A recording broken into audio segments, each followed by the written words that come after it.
Aktar ma jgħaddi żmien aktar qed joħroġ fid-der kemm l-Avukat Ġenerali Victoria Buttigieg mhix dejja tal-kariga li għandha.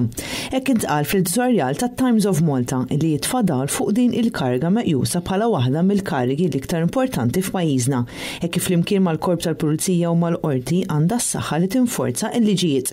Jekk waħda minn dawn l-istituzzjonijiet tfalli milli tagħmel xogħla ikun hemm kollass tas-saltna tad-dritt.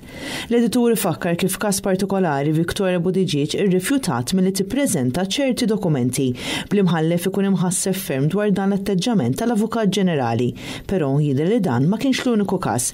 Fl-inkjesta pubblika dwar il-qtil tal-ġurnalista Daphne Caruana Galizia kien implikat li fid-dil skandaluż tal-Electrogas Buttigieg li dak iż-żmien kienet għadha tokkupa l-kariga ta' deputat Avukat Ġenerali poġġiet l-interessi tal-Gvern qabel dawk tal-Istat.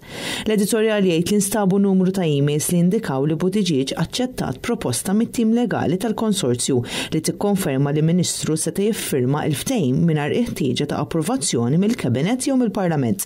Każ ieħor huwa dak li wassala biex tbiddel l-akkużi fil-konfront taż-żewġ irġiel akkużati b'rabta mar-rejd illi sar fuq l-HSBC ta' Ħalqormi lura fl-2010. Fil-każ ta' Josef Galja jidher li l-Avukat Ġenerali ma pprovdiċ l-awtorizzazzjoni li huwa jiġi arrestat wara li dan diġà kellu mandat ta' arrest mill-awtoritajiet Ġermaniżi illi ħareġ sena ilu.